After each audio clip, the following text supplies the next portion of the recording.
Si Orhan ang nagtatag ng pinakamalakas na grupong S-rank, ngunit pinatalsik siya ng kanyang mga kaibigan dahil hindi sapat ang kanyang suportang mahika kumpara sa iba. Sa simula pa lang, hindi naman talaga si Orhan isang salamangkero, at nagpasya siyang bumalik sa kanyang tunay na kakayahan at hilig sa paggamit ng espada upang maging pinakadakilang adventurer kailanman. Si Orhan ay walang patutunguhang gumagala sa piitan ng mag-isa, tila pagod na sa kanyang sariling pag-iral nang makasalubong niya ang isang demonyong daga. Hinugot niya ang kanyang espada na sa puntong ito ay tila napakatagal na panahon nang hindi niya nagagamit. Hinarap niya ang halimaw at tinaga ito pababa sa isang malinis na tagpa, na pagtatanto na medyo kinakalawang na siya matapos hindi gamitin ang espada ng napakatagal. Ito, nakakuha ng atensyon ng iba pang mga daga sa piitan na agad lumusab kay Orhan at sinubukang atakihin siya. Ang mga nilalang na ito ay walang panama laban sa lumikha ng partido ng bayani, bagaman sa mabilisang paraan din. Pinatay niya ang mga natitirang daga na hamarang sa kanyang dadaanan. Tiningnan niya ang lahat ng core na nakakalat sa sahig ng piitan at naisip na baka hindi siya kasing hina ng akala niya, at marahil ay may pag-asa pa para sa kanya bilang isang solo swordsman. Bago pa siya makalingon, napalibutan siya ng isang grupo ng mga goblin na mas malakas ng husto kaysa sa mga ratang demonyo, at alam yun ni Orhan. Nagpasya siyang hindi na magpabeya at ginamit ang kanyang sariling support magic sa kanyang sarili. Pinapalakas ang kanyang sarili sa maikling panahon, ginagawa siyang mas matibay at mas mapanganib ang kanyang espada. Kasabay nito, inatake ng mga goblin si Orhan, ngunit hindi sila nakatapat sa bilis at kasanayan na taglay niya matapos siyang mapabilang sa isang S-rank na pangkat. Tinalo niya silang lahat, isa-isa, habang iniisip kung paano niya hindi pa nasubukan ang kanyang sariling support magic sa kanyang sarili at napagtanto kung gaano ito nagpaparamdam sa kanya na maging sobrang lakas. Handa na siyang magpabeya matapos malipol ang buong unang bugso, ngunit bago pa siya makapagpahinga, isang ikalawang bugso ng mga goblin ang sumugod sa kanya ng harapan. Dahil alam niyang malapit nang mawala ang epekto ng kanyang support enchantment, sumugod siya ng una at mabilis na nilabanan ang lahat ng mga goblin na dumating sa kanyang daraanan, hinabol pa ang isa sa huli upang tuluyan siyang magapi. Dahil doon, nawala ang kanyang protektibong engkanto at napagtanto niyang ang kanyang salamangka ay gumagana lamang sa loob ng 3 minuto ng labanan, na nangangahulugang kailangan niyang maging maingat sa kung kailan at paano niya ito gagamitin. Sa sandaling yun, ang ikatlong alo ng walang katapusang mga goblin ay pumasok sa piitan at sumugod kay Orhan ng buong bilis, naglalayo nagapiin siya, ngunit muling nagawang talunin sila ni Orhan at sinimulan silang isa-isang lupigin.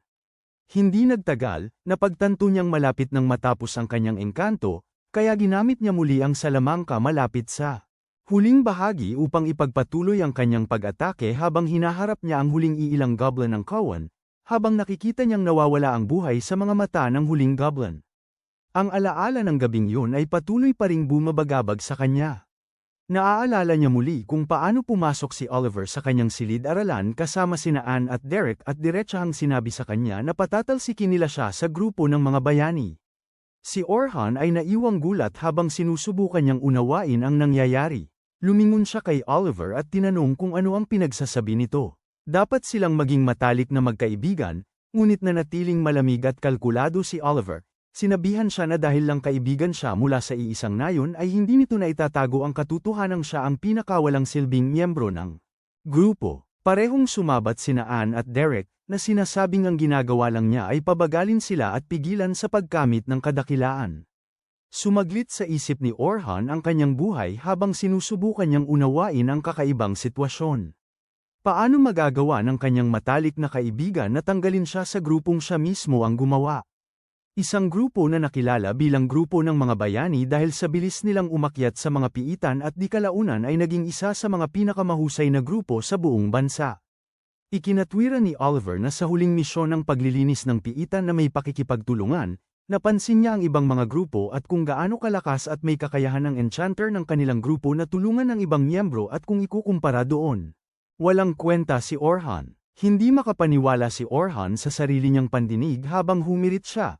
Sinasabing hindi naman talaga siya isang enchanter sa umpisa pa lang, at ang tanging dahilan kaya niya tinanggap ang tungkulin ay dahil walang sino man sa grupo ang may kakayahan sa mahika. Kaya isinakripisyo niya ang kanyang posisyon bilang espadachim at nagsimulang magsanay bilang isang enchanter at gumawa pa nga ng sarili niyang estilo ng mahika para punan ang kakulangan niya sa talento bilang isang support mage. Ngunit tinawanan lang siya ni Anne sa kanyang mukha, tinawag siyang isang kaawa-awang talunan na nagdadahilan lang dahil mas mahusay na espadachim si Oliver kaysa sa kanya sa umpisa pa lang. Dahil dito, bumaling si Orhan kay Oliver dahil ito na ang huling pag-asa niya. Ngunit malamig na sinabi ni Oliver sa kanya na nakahanap na rin sila ng kapalit na enchanter, na tutulong sa kanila na umakyat sa mga ranggo at makamit ang kadakilaan. Tinanggap na rin sa wakas ni Orhan ang bagong realidad at ang katotohanang wala na siyang lugar sa pangkat na ito. Sa huling pamamaalam, tumalikod siya upang umalis nang tumawa si Anne at sabihing hindi naman siya dapat mapabilang sa isang S-rank na pangkat dahil ang kanyang pagiging mandirigma at mahikiro ay parehong A-rank lang, na nangangahulugang isa siyang kaawa-awang maraming alam pero walang pinagkadalubhasaan. Sa wakas, nagbalik siya sa realidad habang naglalakad pasulong, iniisip ang bagong estilo ng pakikipaglaban na kanyang nakabuo ng pinaghalong tradisyonal na papel ng isang eskrimador at salamangkero. Nagpasya siyang patuloy na maging sanay sa iba't ibang bagay. Ngunit sa parehong oras ay pag-aaralan niya ang lahat ng ito ng lubusan at ipakita sa kanila kung gaano kalaking pagkakamali ang nagawa ni Oliver at ng iba pa. Nang paalis na siya, isang grupo ng 4 na adventurer ang nagmamadaling pumasok sa silid ng teleportasyon, hapo na hapo. Nagtanong ang kanilang pinuno kung maayos lang sila dahil hindi nila inaasahan ang napakaraming orc ng sabay-sabay. Nagpahayag ang isa sa mga miyembro na iniwan nila ang babae. Sabi ng pinuno na tama ang kanyang desisyon, dahil kung sinubukan nilang tulungan ang babae ay namatay silang lahat. At saka, kara-rating lang ng babae sa kanilang handaan ngayon, kaya malinaw na inuna niya ang kanyang nakatatandang kaibigan. Masyadong sariwa pa sa kanyang isip ang sakit ng pag-iwan sa kanya ng sarili niyang grupo, kaya humarap si Orhan sa mga lalaki at sinabi sa kanila na kinasusuklaman niya ang mga taong tulad nila.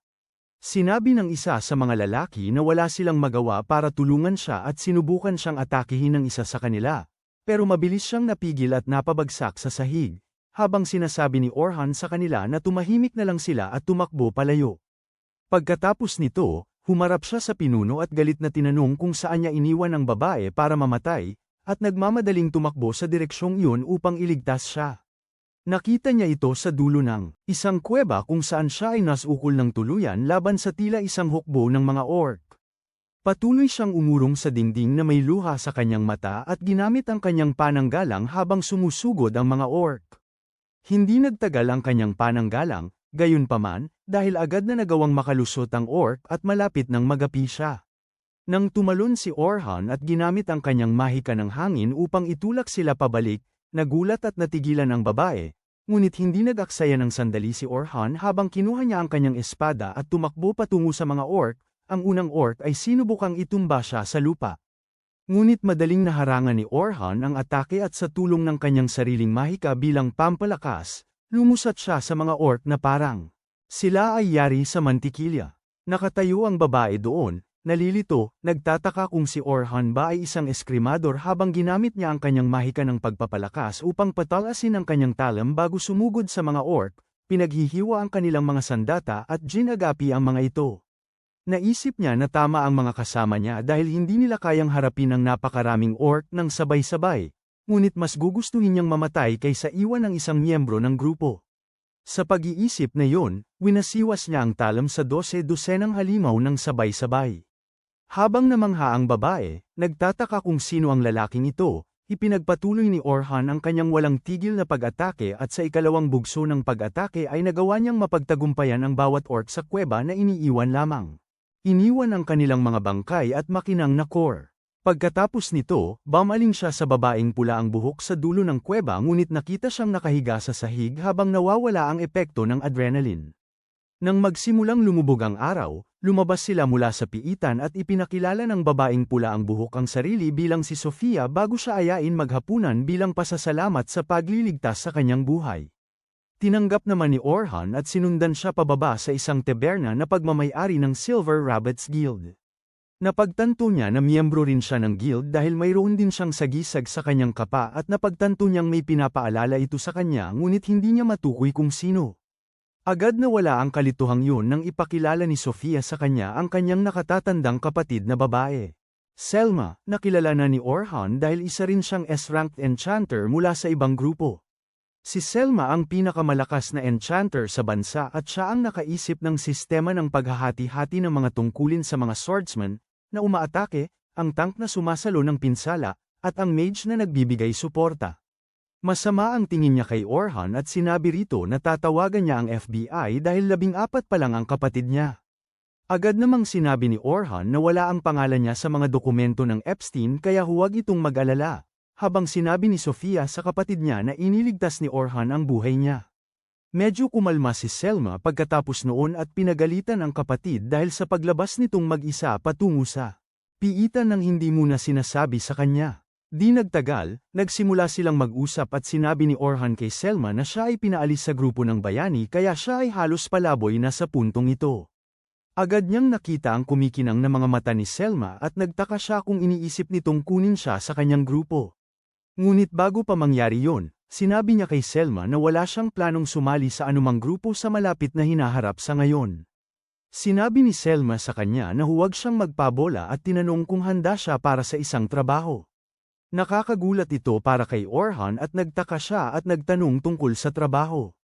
Sabi ni Selma na isang malaking grupo mula sa kanyang guild ang bababa sa mga piitan bukas. Ang grupo ay maglalaman ng maraming bagong mga adventurer at ang mga miyembro ng O-rank ay dapat magbantay sa kanila, at siguraduhin na ang mga floor boss na lumalabas tuwing ika-10 palapag ay matatalo at walang masusugatan. Sabi niya, ang ekspedisyon ay aprobado ng isang sponsor at gustong-gusto niya kung papayag si Orhan na sumama sa kanila bilang dagdag na adventurer. Sinabi rin niya kay Orhan na talagang nirerespeto niya ang kanyang kakayahan at lakas kung hindi ay hindi niya ito hihilingin sa kanya. Kumirat ito ng malalim sa kanya dahil ang dahilan kung bakit siya sinipa mula sa kanyang grupo noon pa man ay dahil humanga ang kanyang mga kasamahan sa grupo kay Selma mismo nang ipinamalas niya ang kanyang mahika at yun ang dahilan kung bakit napagdesisyonan nila na kailangan nila ng mas mahusay na mage para sa din sa kanilang grupo. Nagpasya si Orhan na pumayag ngunit sa kondisyon na bababa lamang siya sa piitan bilang isang eskrimador dahil hindi na siya isang salamangkero. Medyo nag-aalala si Selma tungkol doon ngunit nagpasya na mas mahalaga ang pagkuha sa kanya dahil malamang ay babalik siya sa kanyang pangunahing tungkulin bilang isang salamangkero kapag nagkagulo. Pagkatapos ng hapunan, nagpasya si Orhan na bisitahin ang isa sa mga tindahan upang kumuha ng ilang gamit at agad siyang binati ng matandang lalaki na parang matalik na kaibigan. Ang matandang lalaki ang naging pinagkukuhanan ni Orhan ng baluti at armas mula pa sa simula nang wala pa si Orhan at mabigat ang loob ni Orhan nang ibunyag niya na hindi na siya makakagawa pa ng anumang pag-aanunsyo para sa kanya dahil wala na siya sa grupo ng bayani. Sabi niya, ngayon ay wala nang pakialam ang sinuman kung anong armas ang ginagamit niya o kung saan siya kumukuha ng kanyang baluti at humihingi siya ng paumanhin sa matanda dahil sa pagkadismaya niya rito. Ngumiti lamang ang matanda at pinasalamatan siya sa lahat ng kanyang nagawa hanggang ngayon, sinasabing makikinig pa rin ang mga tao sa kanya dahil siya ay isang tunay na mabait na tao na malakas at makakahanap muli ng paraan upang makabalik sa tuktok. Ito ay nakakagulat na nagpatulo ng luha sa kanyang mata nang matanto niyang may umaasa pa rin sa kanya at nagpasya siya upang ibigay ang lahat at muling itayo ang kanyang sarili mula sa simula. Kinabukasan, sumama si Orhan kay Sofia upang makipagkita sa pinuno ng angkan ng Silver Rabbit na kilala bilang si Vince. Sinalubong niya si Orhan sa kanilang gusali ng angkan at nagpakilala. Sumagot si Orhan na isang karangalan para sa kanya ang makipagkita sa pinuno ng isang makapangyarihang angkan tulad ng Silver Rabbits. Ngumiti si Vince doon na nagsasabing hindi niya kailangang masyadong kabahan dahil magkapantay sila. Sabi ni Vince na batid niya ang mga nagawa ni Orhan at alam niyang isa siya sa mga pangunahing dahilan kung bakit naging matagumpay ang grupo ng bayani. Nangatwiran siya na dapat nilang isantabi ang mga formalidad at sa halip ay subukang alamin kung ano talaga ang iniisip ng ibang tao. Dapat nilang ituon ang kanilang isip sa gawaing kasalukuyan na siyang ekspedisyong ito ng pagtuturo. Humaharap si Vince kay Selma para sa paliwanag at nagsimula siya sa pagbanggit na pupunta sila mula sa unang palapag ng piitan hanggang sa ika-51 palapag sa loob lamang ng 3 araw. Sabi niya titigil sila sa level 21 sa unang araw at ipagpapatuloy ang paglalakbay sa ikalawang araw hanggang palapag 36 at sa wakas sa ikatlong araw ay layunin nilang marating ang ika-51 palapag. Habang ipinapaliwanag ang lahat ng ito, naalala niya ang usapan niya kahapon kay Vince nang una niyang sabihin sa kanya ang tungkol sa katotohanan na si Orhan ay pinatalsik mula sa grupo ng bayani. Agad iginiit ni Vince na ang grupo ng bayani ay gumawa ng pinakamalaking pagkakamali sa kanilang buhay dahil kung wala si Orhan na namamahala ng lahat ng perpekto, hindi sila magiging kasing lakas tulad ng dati. Sumang-ayon si Selma sa pagtatasa, na nagsasabing dinala sila ng kanyang suportang mahika sa napakataas na antas na imposibleng makamit nila kung wala ang kanyang tulong. Alam niya na sa batayang antas, ang suportang mahika ni Orhan ay hindi kasing lakas ng ilan sa mga S-rank na taga-suportang salamangkero, ngunit binabayaran niya ito sa bilis ng kanyang paggamit na hindi bababa sa 4 na beses na mas mabilis kaysa kahit sarili niyang bilis. Naaalala niya ang laban, sinasabing gumamit din ito ng ilan sa sarili nitong orihinal na salamangka, at higit pa roon, ang kakayahan nitong unawain ang sitwasyon at umaksyon dito ng may matatalim na desisyon ay halos walang kapantay.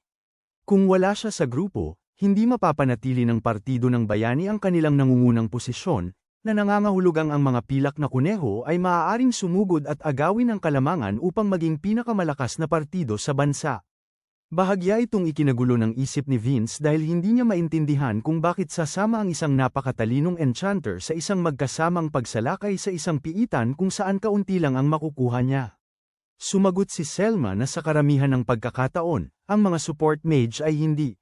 Kung pagbabatayan ang kasek atang nararapat sa kanila, at oo, sikat siya, ngunit ito ay dahil lang sa ang kanyang mga galaw ay sapat na kapansin-pansin para mahuli ang kanilang pansin.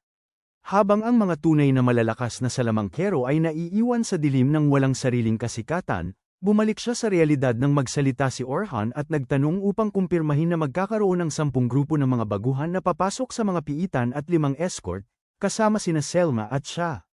Ang mga baguhan ang bahala sa lahat ng halimaw sa rotation, ngunit kung may mangyaring kakaiba, papasok ang mga escort upang matiyak na mananatiling walang pinsala ang mga baguhan.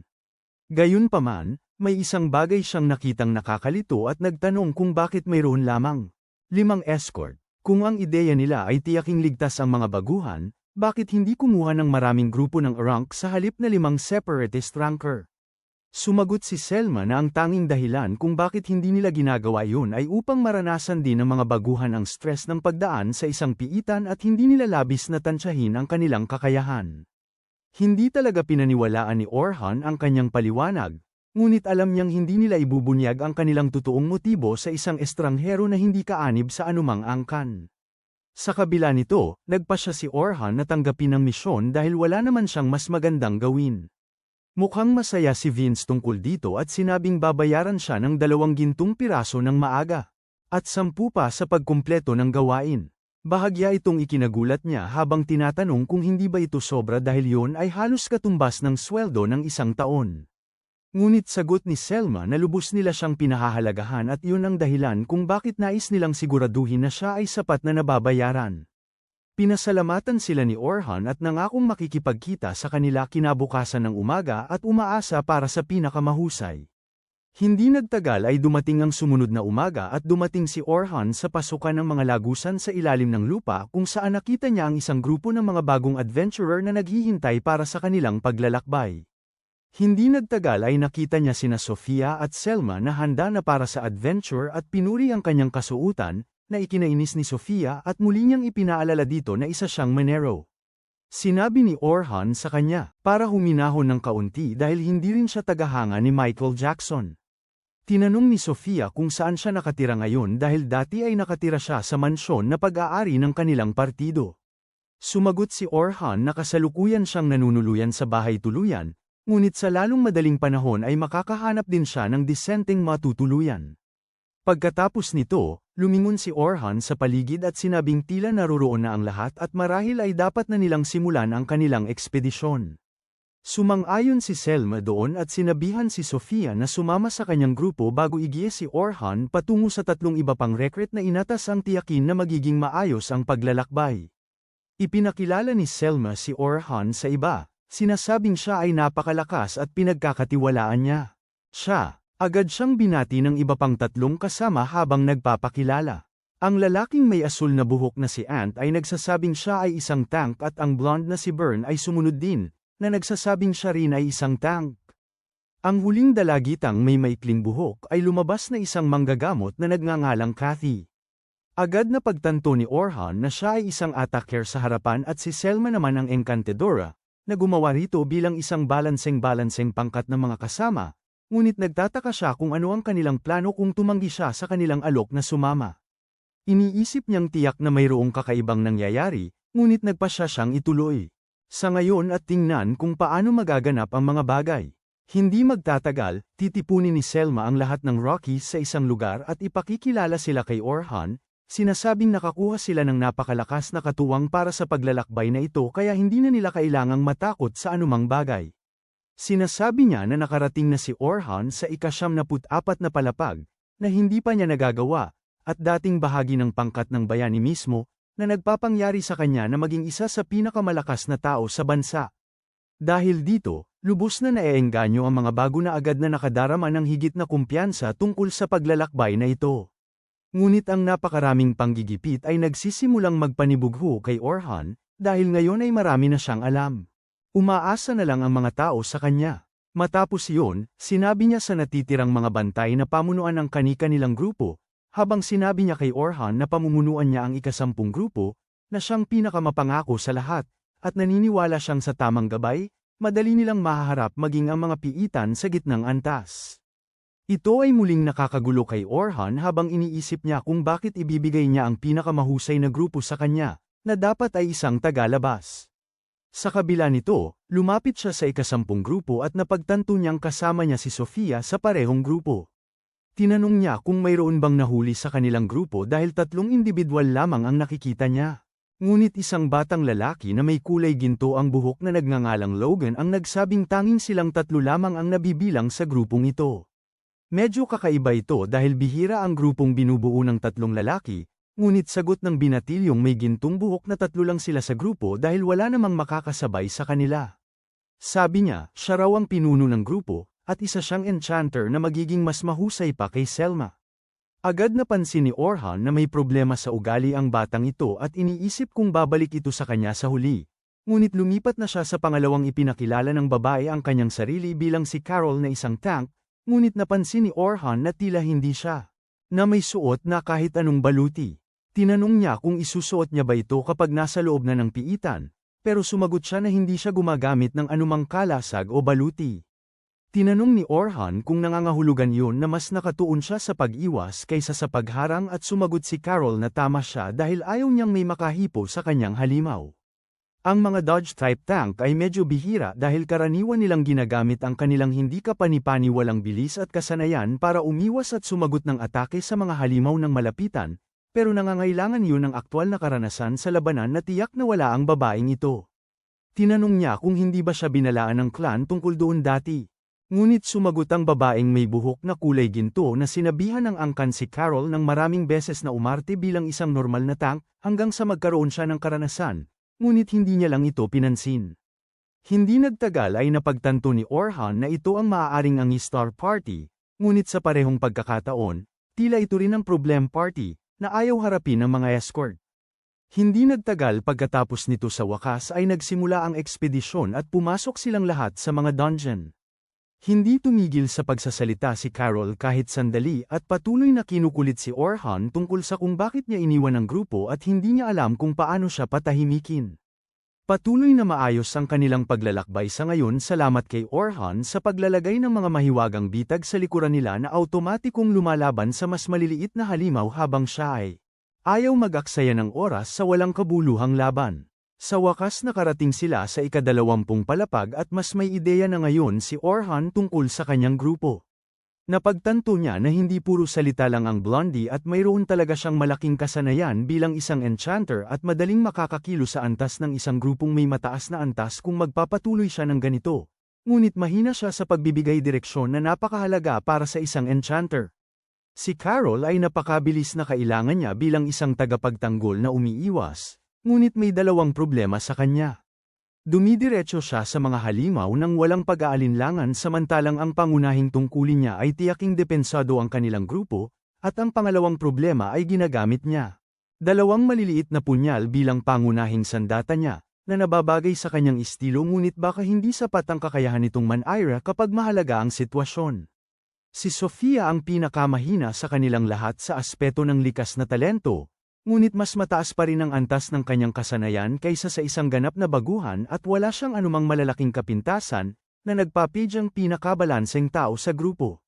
Sa dulo ng kuweba, nagtagumpay ang mga escort na talunin ang level 20 na boss ng palapag, na nangangahulugang maaari na silang magpatuloy sa ika-21 palapag, na siyang kanilang layunin para sa unang araw. Matapos irehistro ang kanilang mga ID card bilang patunay ng pagkumpleto, umalis sila para sa gabi para magpahinga at magpatuloy kinabukasan ng umaga. Nang si Orhan, kinabukasan paggising niya, lubos siyang nalungkot nang makita ang isang pahayagan, at sa unang pahina nito, nakapost ang kanyang larawan para makita ng lahat habang formal na idineklara ng grupo ng bayani na pinaalis na nila si Orhan at kumuha na sila ng bagong mangkukulam sa kanyang pwesto. Mas matindi ang epekto nito sa kanya kaysa sa inaasahan niya, ngunit wala siyang magawa tungkol dito. Kaya lumabas siya para salubungin ang lahat sa piitan, nag-iisip kung magbabago ang pag-uugali ng mga baguhan pagkatapos basahin ang balita ngayon. Sa daan gayunpaman, pinahinto siya ng isang babaeng asul ang buhok na lumabas na si Luna, ang manggagamot ng grupo ng bayani. Naalala niya kung paano, kahit sa kanyang mga huling araw, nang ang lahat ng iba pa ay pagtrato ng malamig sa kanya, si Luna ay palaging nakangiti sa kanya at handang tumulong. Nang araw na siya ay pinaalis, wala siya dahil may inutos, kung hindi magiging ganoon kadali para sa iba na paalisan siya sa partido. Agad hinawakan ni Luna ang mga kamay ni Orhan at nagmamakaawang bumalik ito, sinabing hahanap siya ng paraan upang ipaunawa sa partido kung gaano nila ito kailangan.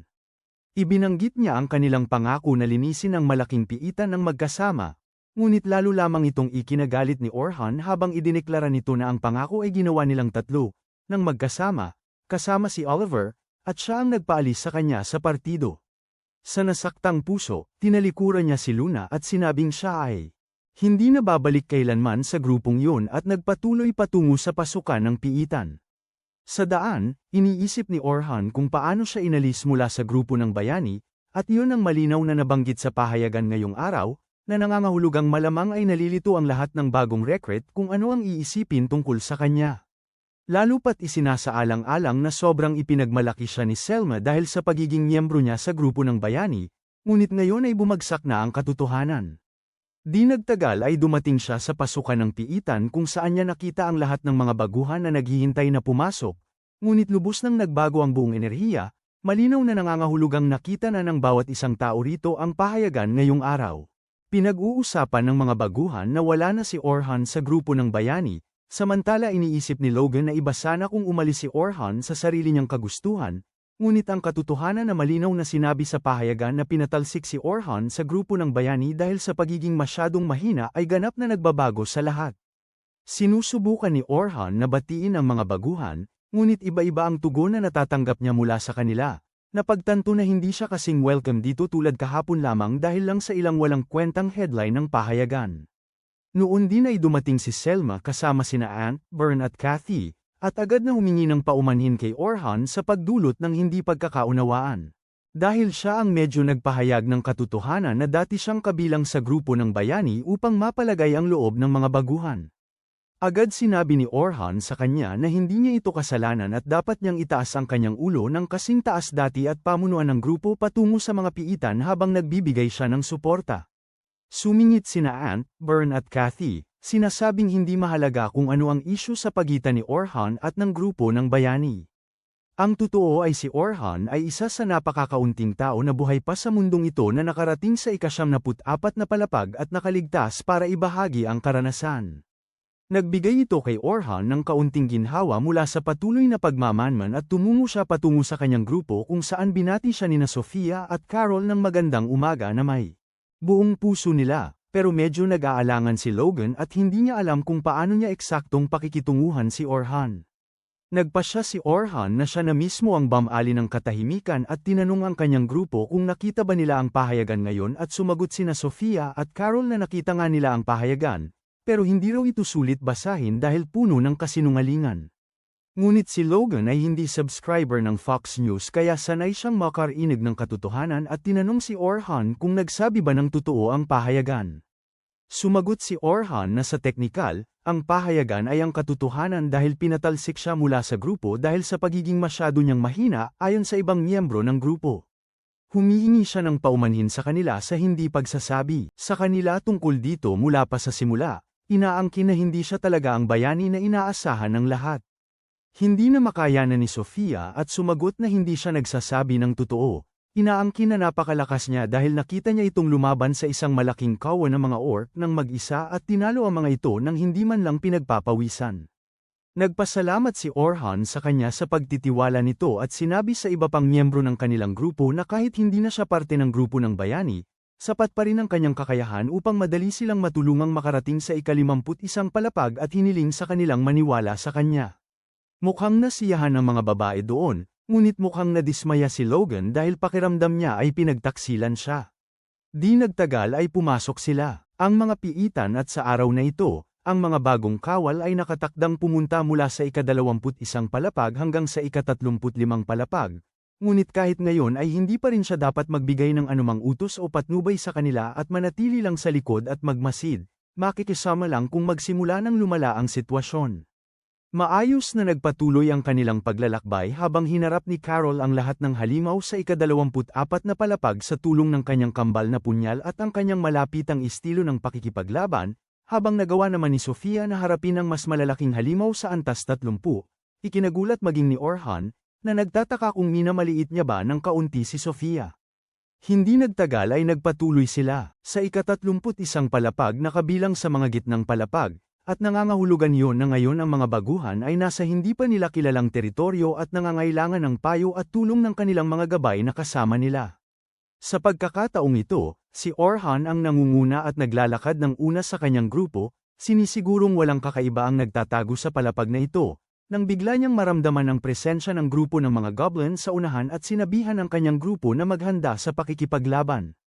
Napagtanto rin niya na tila may ligaw na orc na gumala rin sa parehong lugar, na maaaring gawing medyo mapanlinlang ang labanan, ngunit dahil ang kanyang grupo ng mga baguhan ay mahusay makipaglaban, wala siyang alalahanin na matatalo sila sa labanang ito. Agad niyang sinabihan si Carol na umatake ang mga goblin, habang sinasabi niya kay Sofia na harapin ang orc sa tulong ng kanyang malalayong saklaw na mahikang spells. Pareho nilang sinusunod ang kanyang mga tagubilin habang agad na sumusugod si Sofia sa mode ng pag-atake at nagsisimulang makipaglaban sa mga goblin habang naghahanda naman si Sofia na harapin ang isang goblin. Pagkatapos ay bumaling si Orhan kay Logan, sinasabihan itong gamitin ang kanyang pampasuportang mahika, ngunit bago pa man niya makumpleto ang kanyang pangungusap, nakalikha na si Logan ng maraming bilog ng mahika at sinimulang mag-cast ng agility spells kay Carol upang matulungan itong magkaroon ng kalamangan laban sa mga goblin. Hindi pa rin lubos na kumbinsido si Logan na ang isang tao.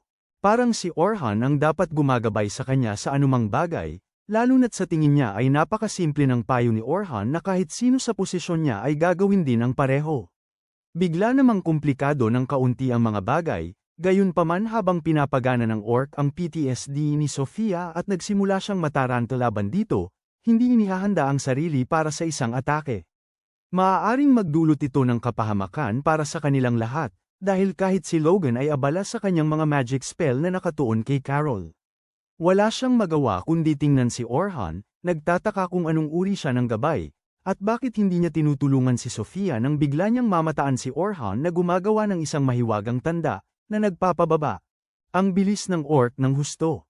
Pagkatapos ay lumapit siya kay Sofia at sinabihan siyang huwag magmadali at asintahin ng maayos dahil mas malakas siya kaysa sa isang orc at hindi dapat matakot dito. Humugat ng malalim na hininga si Sofia at pagkatapos ay lumikha ng isang malaking bolang apoy na ganap na sinira ang orc, na ikinagulat ng lahat sa kanyang grupo kasama si Orhan, na walang ideya na si Sofia ay kayang gumamit ng advanced level na magic spells. Agad na tumakbo pabalik si Carol kay Sofia at niyakap siya, habang pinupuri naman siya ni Orhan sa isang mahusay na tira. Di nagtagal ay narating din nila ang ika-35 palapag kung saan sila ay nagtatapos sa pagtakbo. Sa isang tarantulang kamatayan, agad na wala ng pagtitimpi si Logan, iniisip na wala na silang pag-asa dahil imposible nilang maharap ang bagay na yun. Ngunit parehong buo ang tiwala nina Sofia at Carol kay Orhan at naghihintay lang ng kanyang mga utos. Agad sinabi ni Orhan kay Logan na gamitin ang agility up at strength up kay Carol habang ginagamit naman ang magic up kay Sofia. Nagtataka si Logan kung nababaliw na ba ang taong ito dahil ginagamit nito ang parehong estratehiya tulad ng dati ng walang pagbabago, ngunit nagpasya siyang sundin ang mga utos at ginamit ang mga spell ng naaayon. Pagkatapos ay sinabi ni Orhan kay Carol na makipaglaban sa halimaw sa malapitan at siguraduhin panatilihin ang atensyon nito sa sarili. Tumango si Carol bilang pagsang-ayon at agad na tumakbo patungo sa tarantula. Sinusubukan siyang pigilan ni Logan, ngunit pinigilan siya ni Orhan, sinasabing kung mangganguna siya, malaking dehado ang sasapitin nilang lahat kaya dapat silang maghintay at manood. Pagkatapos ay sinabi ni Orhan kay Sofia na tumalon sa halimaw at sugatan ang likod nito ng matindi, at agad na naintindihan ni Sofia ang utos, tumalon sa ibabaw ng ulo nito at inihiwa ang kanyang talam dito mula harap hanggang likod. Pagkatapos ay sinabi ni Orhan sa kanya na panatilihin ang atensyon nito sa kanya. Ngunit kailangan niyang maging maingat dahil ang gagamba ay may lason kaya dapat niyang iwasan ang lahat ng atake ng walang palya. Sinisimulan ng gagamba na tusukin si Carol gamit ang matutulis nitong paa. Ngunit patuloy niyang iniiwasan ang mga atake sunod-sunod at naibabalik pa ang ilan sa mga ito, na ikinagulat ng halimaw. Sinasabi ni Orhan kay Logan na kailangan niyang ipagpatuloy ang kanyang mga mahika kay Carol dahil ang buhay niya ay nakasalalay sa kanya sa puntong ito. Dahil doon, bumaling siya kay Sofia at inutusan itong idiin ang halimaw sa lupa. Agad na naintindihan ni Sofia ang gawain at ginamit ang kanyang kakayahang arrow cutter para saktan ang mga binti nito, napilitan itong bumagsak sa lupa. Nagumpisa ng magdiwang si Carol, ngunit sinabihan siya ni Orhan na mag-ingat dahil hindi pa tapos ang labanan. Gayunpaman, huli na nang lumabas ang payo dahil hindi pa patay ang halimaw na gagamba. At ginamit nito ang mga sapot nito upang mahawakan si Carol at nagsimulang hilahin siya palapit sa sarili nito. Agad namang sinabi ni Orhan kay Logan na bigyan si Carol ng pagpapalakas at pagpapabilis, na ginawa naman niya ng walang pagtutol, ngunit nagsimulang magpanik si Carol at nabigo siyang makawala mula sa sapot, habang nagmamakaawa kay Orhan para tulungan. Sinabihan ni Orhan si Sofia na ihanda ang kanyang pana na bato at gumamit ng spell na nagpapatalas sa kanyang mga kutsilyo, na nagbigay sa kanya ng lakas na kailangan niya upang makawala mula sa pagkakahawak ng halimaw na ito. Agad namang si Sofia, sinundan niya ito ng kanyang rock arrow spell na ganap na winasak ang halimaw, na agad itong nagpatigil sa pagkilos. Dahil dito, natapos na ang kanilang ekspedisyon para sa araw na yon, at pinuri ni Orhan si Logan sa paggamit niya ng kanyang support spells dahil kung wala ang mga yon, hindi sana mananalo ang kanyang grupo sa mga labanan ngayong araw. Paglabas nila ng mga kuweba, nagsimulang lumubog ang araw at binati ni Selma ang lahat ng mga baguhan sa kanilang mga tagumpay sa ngayon, sinabing mahusay ang kanilang nagawa hanggang ngayon at ang huling hakbang ng kanilang paglalakbay ay magaganap bukas, kaya kailangan nilang magpahinga at kumain ng maayos. Dahil dito, naghiwalay na sila ng kanya-kanyang landas nang pigilin si Orhan nina Ant at Burn na tinawag siya para sa tanghalian, at matapos mag-isip sandali, tinanggap ni Orhan ang alok dahil hindi naman araw-araw. May nag-aalok naman libre sa kanya pabalik sa lungsod. Tinanong ni Logan si Sofia tungkol sa engkwentro, kung saan unang iniligtas ni Oren ang buhay niya at tinanong ang mga detalye tulad ng anong uri ng mga spell ang ginagamit nito. Sinubukan ni Sofia alalahanin at sumagot na gumamit muna ito ng wind blast at pagkatapos ay gumamit din ng mahika para mapahusay ang kanyang espada bago pinagpuputol ang bawat orc. Napagtanto ni Logan na may ibang-iba kay Orhan, dahil ngayon napansin niya na si Orhan ay lubhang casual niyang ginamit ang isang spell upang bawasan ang liksi ng orc na papalapit kay Sofia. Ang ganitong uri ng mga magic spell ay kilala bilang mga debuff at labis na mahirap gawin. Kahit ang pinakatalentadong mga mage tulad ni Selma mismo ay halos hindi makagamit ng isang debuff sa loob ng ilang araw, at yun pa ay may maraming paghahanda. Higit pa rito, kumilos si Orhan bilang isang perpektong spellcaster at alam kung kailan gagamitin ang anong aspeto ng isang spell sa isang labanan ng koponan. Alam niya kung kailan eksaktong mawawala ang epekto ng bawat pagpapahusay at gumamit pa ng mga preemptive spell upang hulaan ang mga galaw ng kalaban. Dahil dito, napagtanto ni Logan na lubos siyang nagkamali kay Orhan at hindi lang siya isang ordinaryong mage, kundi isang tunay na henyo. Pagbalik sa syudad, nagpunta si Orhan sa isang taberna kasama sina Bern at Ant at sinabi nila sa kanya na umorder ng kahit anong gusto niya dahil sagot nila ito. Sinimulan na nila siyang tanungin tungkol sa kanyang tunay na tungkulin. Dahil dati siyang engkantador sa grupo ng mga bayani, pero ngayon ay inaangkin niyang siya ay isang espadachim, sumagot si Orhan na palagi na siyang espadachim, mula pa nang makita niya ang kanyang lolo na pumatay ng isang malaking halimaw na minsan ay nakapasok sa nayon. Tumimo sa kanyang isipan na kahit ano pa man ang mangyari, magiging espadachim siya. At natupad ang hiling na yun sa loob ng ilang panahon dahil siya ay espadachim sa grupo ng mga bayani. Ngunit nang magsimula silang bumaba sa mas mababang antas, unti-unting bumagal ang kanilang bilis. Habang ang tindi at lakas ng mga halimaw na kanilang nakakasalamuha ay tumataas. Kasabay nito, pinasikat ni Selma ang estratehiya ng pangkat kung saan ang lahat ay umaasa sa enchanter para sa mga desisyon, kaya nagpasya rin silang sundin ang parehong estratehiya. Sa kasamaang palad, dahil ang kanilang buong grupo ay walang sinumang may kakayahang maging isang enchanter, ang kanilang pinakamahusay na pagpipilian ay si Orhan, at para sa kapakanan ng grupo, nagpasya siyang bitawan ang kanyang posisyon bilang isang swordsman at naging isang enchanter. Nagsimula siyang mag-isip ng may kapita na ang pangkat ng mga bayani ay wala ng tsansang makalusot sa mga susunod na antas, ngunit nagpasya siyang hindi na sulit isipin ang lahat ng iyon. Pagkatapos ay siya, sinabi sa mga lalaki na gusto niyang maging ang pinakamahusay na espadachim na kayang harapin kahit ang mas mababang palapag ng mag-isa nang walang kailangan ng anumang grupo, hindi niya alam na sa mismong susunod na araw, bibisitahin siya ng grupo ng mga bayani sa mismong piitan na gusto niyang lupigin. Kinaumagahan, nagtungo si Orhan patungo sa kuweba, iniisip na ito na ang huling araw niya sa pamumuno sa batang grupo at nakita niya si Sofia at ang iba pa na naghihintay sa kanya hindi kalayuan sa pasukan. Lahat sila ay masigla siyang binati at nararamdaman na niya na tila mas may tiwala sa kanya ang grupo ngayon kaysa sa nakaraang araw. Maging si Logan ay tila mas bukas, at nagtitiwala sa kanya. Nagpahayag si Carol, na sinasabing dahil huling araw na ngayon, may nais sabihin si Sofia sa kanya at sinisimulang sundutin si Sofia ng siko. Itinutulak siyang sabihin ang kanyang saloobin, ngunit tila natatakot at masyadong mahiyain si Sofia upang sabihin ang kanyang totoong damdamin. Lumalabas na habang naliligo kagabi, nasabi ni Sofia kay Carol na gusto niyang manatili si Orhan sa Night Rabbit clan at tulungan silang maabot ang tuktok. Ngunit bago pa niya kayanin na ihayag ang kanyang damdamin kay Orhan, tinawag siya ni Selma at sinabi kay Sofia na kakausapin niya ito mamaya bago umalis. Habang naglalakad patungo sa iba pang mga gabay, hindi sinasadyang narinig niya ang usapan ng ilang baguhan na pupunta rin ang grupo ng mga bayani sa mga piitan ngayon, at magsasagawa sila ng pagsubok sa kanilang bagong grupo upang matiyak na sabay-sabay silang kumikilos. Nagtataka si Orhan kung anong palapag ang susubukan nila at nalaman niya agad na hindi sila pupunta sa pinakamalalim na palapag na siyang ika-74 na palapag, kundi sisimulan lamang nila ito mula sa ika-72 na palapag upang matiyak na gumagana ng tama ang kanilang bagong grupo.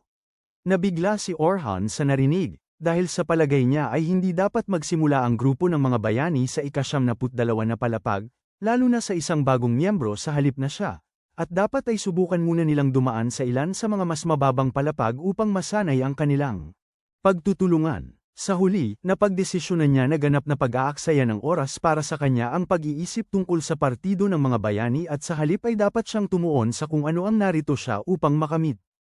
Balik sa 92nd palapag, si Oliver, ang pinuno ng partido, ay nagpapalakas ng loob ng kanyang koponan, sinasabing wala silang magiging problema sa paglilinis ng mga piitan na ito, ngunit dapat pa rin silang maging alerto. Pagkatapos ay lumingon siya patungo sa pinakabagong miyembro ng kanilang partido, si Philly na isang enchanted na may berdeng buhok. Sinabi ng tank sa kanya na ipakita ang kaya niya, habang ang babaong salamangkero ay sumingit na si Philly ay hindi isang jack of all trades na hanggal tulad ni Orhan. Para wala silang anumang issue. Pagkatapos ay bumaling si Oliver kay Luna, na hindi pa rin nagsasalita mula sa tahimik na pagtutol dahil ayaw niyang umalis si Orhan, ngunit naniniwala si Oliver na pagkatapos ng paglalakbay na ito sa piitan, kahit si Luna ay sasang-ayon na tama ang kanilang desisyon at si Orhan ang problema. Lumabas na hindi pala kasali si Luna sa plano na binuo ni Oliver at ng iba pa para paalisin si Orhan sa grupo. Nalaman lamang niya ito noong gabing binabati ni Oliver si Philly sa pagiging bahagi ng grupo at nagbigay ng welcome party bilang parangal sa kanya. Parehong kinutya ni Anne at Derek si Orhan, sinasabing ngayong mayroon na silang tunay na enchanter sa halip na isang walang silbi. Jack of all, dapat nilang matapos ang piitan at marating ang ika-100 palapag sa madaling panahon. Sinabi pa ni Anne kay Philly na tila mayroon silang napakalaking halaga ng pera, ngunit si Orhan ay napakaingat sa paggasta kaya hindi niya kailanman talaga ginastos ng todo para sa kanilang personal na pangangailangan. Medyo hindi komportable si Philly, nagtatanong kung ang pondo ng grupo ay para lamang sa grupo at hindi para sa anumang personal na gamit. Ngunit pinawalang saysay ni Anne ang kanyang mga iniisip, sa pagsasabing mayroon silang napakaraming pera at ano ang silbi ng pera kung hindi mo man lang alam paano ito gastusin. Nagsalita naman si Oliver sa gitna at sinabi sa kanila na dapat tapos na sila sa mga usapan tungkol kay Orhan at lumipat na, dahil wala siyang kaugnayan sa kanila. Sa puntong ito, habang itinataas nila ang kanilang mga baso bilang pagpupugay sa pagdating ni Philly sa kanilang pagtitipon, pumasok si Luna sa silid na hingal at sinabi kay Oliver na kailangan niya itong kausapin. Bigla niyang napansin si Philly, na hindi pa niya kilala sa puntong ito at tinanong si Oliver kung maaari silang mag-usap ng pribado. Sinabi ni Oliver sa kanya na maaari at dapat silang magsalita mismo dito sa harap ng lahat, kaya wala nang pagpipilian si Luna at sinabi sa kanila na narinig niya lang na si Orhan ay sasama sa isang paglusob kasama ang Night Silver Rabbits at tinanong kung paano ito posible. Litong-lito sina Derek at Anne habang nagtanong si Anne kung paano siya makakasama sa Night Silver Rabbits sa loob ng 3 araw, kahit sinabi nila sa kanya kung gaano siya kaina. Sinasabi ni Derek na ipinagmamalaki pa rin niya ang kanyang S-rank badge, na utang niya sa grupo at yun daw ang dahilan kung bakit niya nakuha ang trabaho. Naguguluhan si Luna at tinatanong kung ano ba ang pinagsasabi nila, nang sabihin ni Oliver sa kanya na kumalma at makinig. Bago pa siya makapagpatuloy, sumingit si Anne sa usapan at sinabi kay Luna na ang walang kwentang si Orhan ay umalis sa grupo 3 araw na ang nakalipas. Ang balita ng pag-alis ni Orhan sa grupo ay ikinagulat niya at napaisip siya ng malakas kung sumuko na ba si Orhan sa kanila. Pero si Derek ang malaking hanggal ay bamuka ang kanyang malaking bibig at sinabi sa kanya na kabaliktaran ang nangyari, hindi umalis si Orhan sa grupo, sila ang nagpaalis sa kanya mula sa grupo dahil isa siyang talunan. Nagulat si Luna at bumaling kay Oliver, tinatanong kung totoo ito. Mahinahong sumagot si Oliver na nagsasabi sila ng totoo at sinubukang ipakilala si Luna kay Philly, ang bagong miyembro. Ngunit agad siyang pinutol ni Luna, sinasabing nilinaw na niya na tututulan niya ang sinumang papalit kay Orhan, na ikinainis ng Zero Ink Tank, na sumigaw sa kanya na tumahimik dahil sinusubukan siyang batiin ng bagong miyembro. Gayunpaman, pinakalma ni Oliver si Derek at sinubukang kausapin si Luna ng makatwiran, sinasabing hindi na sapat si Orhan para sa kanilang grupo at magiging pabigat lang ito sa kanila sa puntong ito. Sabi ni Luna na hindi siya sumasang-ayon sa alinman dito dahil si Orhan ay ang sentro ng partido at siya ang pangunahing dahilan kung bakit sila nakarating pa nga rito sa simula pa lang, at sinasabi kay Oliver na wala silang paraan para makarating pa ng mas malayo nang wala siya. At sumingit ang bastos na siya lang ang nag-iisip na espesyal si Orhan at sa totoo lang wala nang magagawa ngayon dahil ang desisyon ay nagawa na at si Orhan ay pinaalis. Sinasabi ni Oliver kay Luna na kailangan nilang pag-usapan ang agarang plano ngayon at sinasabing dahil ito ang unang beses na magtutulungan silang lahat kasama si Philly, magsisimula sila sa ika-72 palapag at pagkatapos ay dahan-daang gagawa ang kanilang daan papunta sa ika-74 na palapag. Gayunpaman, lubos na tinatanggihan ni Luna ang plano, sinasabing wala siyang kagustuhang mamatay tulad ng tila mayroon ang iba. Natawa si Derek doon, sinasabing paano naman sila magkakaroon ng kagustuhang mamatay kung nagsisimula sila sa ika-72 na palapag, kung nagawa na nilang makarating hanggang sa ika-74 na palapag. Sumagot si Luna na kahit pa si Philly ay isang napakahusay na enchanter, dapat silang magsimula sa mga mas mababang palapag muna at saka marahil umakyat sa mas matataas. Muling iginiit ni Derek na gamit ang makapal niyang bungo na naklear na nila ang palapag numero 73, kaya bakit sila magsisimula sa mas mababa? Sabi ni Luna na dapat silang maging nakakabaliw isipin na dahil ang ika-72 palapag ay naglalaman ng itim na dragon at halos hindi nila ito nalampasan noong huli silang lumaban dito. Tumawa si Anne at sumagot na yun ay noong mayroon silang mahinang enchanter sa kanilang grupo at ang pakikipaglaban sa dragon sa pagkakataong ito ay dapat na madali lang. Sabi ni Oliver na titingnan lang nila kung gaano sila kagaling magtulungan at wala nang iba kaya hindi naman talaga nila kailangang labanan ang itim na dragon. Sinubukan ni Luna na makipagtalo, sinasabing kahit na nga, dapat silang magsimula sa mas mababang palapag. Ngunit pinutol siya ni Oliver, sinasabing nagawa na ang desisyon at hindi na ito mababago. Bumalik sa realidad, ang grupo ng bayani, nakaharap ang mammoth mula sa ika-72 palapag, na madali lang natalo noong nakaraan, ngunit sa pagkakataong ito ay tila nahihirapan sila rito. Tumakbo si Oliver patungo sa mammoth at sinubukang tamaan ito ng kanyang espada, ngunit nagawa ng mammoth na harangin ang atake, itinulak pabalik si Oliver sa pinagtataguan habang si Derek ay naghahanda para sa anumang ganting atake. Nang makabalik sa pinagtataguan, nawala ang buff ni Oliver at napagtanto niya na sa bawat pagkawala ng bisa ng mga buff, ang kanyang katawan ay bumibigat na tila dinadala ng maraming timbang. Lumingon siya at tinanong si Philly kung bakit ang bilis mawala ng bisa ng kanilang mga buff. Sumagot si Philly na hindi pa niya naiintindihan kung paano sila lahat lumalaban ng sabay-sabay kaya dapat bumuti pa ito. Bahagyang ikinagulat ito ni Oliver habang naalala niya kung paano nasolusyonan ni Orhan ang lahat tungkol sa kanila sa loob ng unang ilang oras ng kanilang unang araw na magkasama sa piitan. Biglang gumamit ang mammoth ng bugso ng enerhiya na itinutok kay Derek na sumubok hamarang, ngunit nadulas at ang sinag ay napunta kay Anne na sumigaw kay Derek dahil sa pagiging handgal nito. Kahit si Derek ay nagtataka kung bakit hindi kasing epektibo ang kanyang mga harang gayong ang bugso ng kapangyarihang ito ay dapat madali lamang niyang mahaharang. Nagpasya si Anne na sumabak sa laban at nagpakawala ng kanyang mga bugso ng apoy sa halimaw, ngunit halos hindi. Kilitiin ang mammoth na ikinalilito ni Oliver at sinigawan niya si Anne na seryosohin ito. Ngunit sumagot si Anne na ginagawa niya lang ang nakasanayan na niya, ngunit sa di malamang dahilan ay tila hamina ang kanyang mga atake. Sinabi ni Oliver kay Philly na muling palakasin ang pinsala ng mahika ni Anne at ginawa niya ang sinabi. Ngunit kahit sa pagkakataong ito nang gamitin ni Anne ang kanyang buga ng apoy sa mammoth, hindi man lang ito nag-iwan ng gasgas. Bilang ganti, muling ginamit ng mammoth ang kanyang buga ng kapangyarihan at halos matamaan si Anne na hirap makapagtago sa likod ng bato. Naiwang tulala si Oliver dahil ang mahika ni Philly ay dapat mas malakas kaysa kay Orhan, ngunit patuloy pa rin silang nahihirapan laban sa halimaw na ito na wala silang naging problema sa pakikipaglaban noong huling beses. Isa pang sinag ng kapangyarihan ang itinutok sa kanya na nagpabalik sa kanya sa realidad habang halos hindi niya ito naiwasan, habang ang susunod na sinag ay hinarang ni Derek.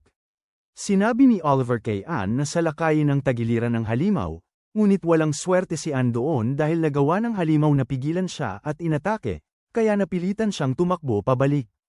Agad na lumingon si Oliver kay Philly at sinabihan siyang bantayan ang pag-atake ng halimaw at balon sila. Sumagot si Philly na imposible para sa kanya na gawin yun habang ginagawa ang lahat ng iba pang bagay. Ngunit sinabi ni Oliver sa kanya na iyon ang trabaho ng isang engkantador upang subaybayan ang daloy ng labanan. Sumagot si Anne sa kanya, sinasabing siya ay lubos na walang silbi at hindi na sana nila siya isinama sa grupo. Napagtanto ni Oliver na wala sa kanila ang tila kasing lakas ng dati at hindi man lang niya kayang ilabas ang buong kapangyarihan ng kanyang espada. Sa teorya, ang mahika ni Philly ay dapat magbigay sa kanila ng napakalaking pagpapalakas ng kapangyarihan. Kaya ano ba talaga ang nagkakamali? Bago pa sila makapagpasya kung ano ang susunod na gagawin, ang itim na dragon ay lumabas mula sa kaibuturan ng mga piitan at nagsimulang lumipad patungo sa kanila. Nagsimulang pagpawisan si Luna sa takot at sumigaw na kailangan nilang umalis sa lugar na ito sa lalong madaling panahon. Ang dragon ay bumaba sa lupa, dinudurog ang mammoth sa ilalim niya nang walang anumang issue. Gulat si Oliver habang nagtataka kung bakit naman lumalabas ang Black Dragon sa lugar niya at hindi ito dapat mangyari. Ngunit tumatanggi pa rin siyang umalis, iginigiit na natalo na nila ito minsan at magagawa nila itong muli. Agad na nagposisyon si Derek upang harangan ang atake nitong bowl ang apoy, ngunit sa kanyang pagtataka, hindi siya kasing lakas at agad na natataboy pabalik. Sinubukan ni Anne na gamitin ang kanyang bowl ang apoy, Ngunit kahit na nagtago sa likod ng bato, tinamaan siya at nawala ng malay. Agad na sinabi ni Luna kay Oliver na kailangan nilang tumakas, ngunit si Oliver ay sadyang. Sinabi kay Philly na palakasin siya at pagkatapos ay pinaga niya ang malakas niyang atake laban sa fireball ng dragon at sabay na sumalakay, bahagya lang nakapanatili sa sarili habang tinangay siya pabalik ng shockwave. Siya ay napaluhod, nalilito at hilo, hindi alam kung ano ang gagawin. Ngunit mabilis siyang inalalayan ni Luna at sinabi sa kanya na kailangan nilang gumamit ng emergency teleport crystal o kung hindi ay mamamatay sila dito. Sabi ni Philly na ang emergency teleport gayunpaman ay direktang magdadala sa kanila sa isang mas mababang ranggo na boss room at kailangan nilang labanan ito, ngunit sinabi ni Luna na wala na silang ibang opsyon. Pumayag si Oliver at hinawakan ang iba pa sa kanyang grupo at binuksan ang portal upang tumakas, ngunit bago pa sila makapasok dito, ang dragon ay sumugod na may atake, tinulak sila pabalik at sa kanilang lubos na pagkatakot, pumasok sa portal bago naglaho. Akala ni Derek sa simula ay ito ang pinakamabuti, ngunit sinabi ni Luna sa kanila na ito ang pinakamasamang bagay na maaaring nangyari at ngayon, mayroong isang mababang antas na grupo ng adventurer na mamamatay sa kamay ng dragon. Giit niya na kailangan nilang bumalik sa guild at ipateleport agad ang sinuman sa piitan. Sumang-ayon si Oliver at nagsimula silang tumakbo palabas. At doon na si Luna. Sinasabi sa kanila na ang dahilan kung bakit sila nanghina ay dahil gumawa si Orhan ng ilang orihinal na mahika na nagpapataas ng lakas ng alinman sa kanyang mga pag-atake ng mahika ng 50 beses. Nagulat si Philly dahil kahit si Selma ay 10 beses lang ang kaya niyang ipataas, ngunit sinabi sa kanila ni Luna na iyon ang totoo at iyon ang dahilan kung bakit pakiramdam nila ay napakalakas nila. Sa totoo lang, sila ay malakas lamang kung kasama nila si Orhan. Kung hindi, wala silang iba kundi isang pangkaraniwang grupo ng mga adventurer. Ngunit tumanggi si Oliver na maniwala doon at nanumpa na papatayin ng dragon nang wala si Orhan habang sila ay tumatakbo patungo sa guild house, umaasang hindi kumitil pa ng anumang buhay.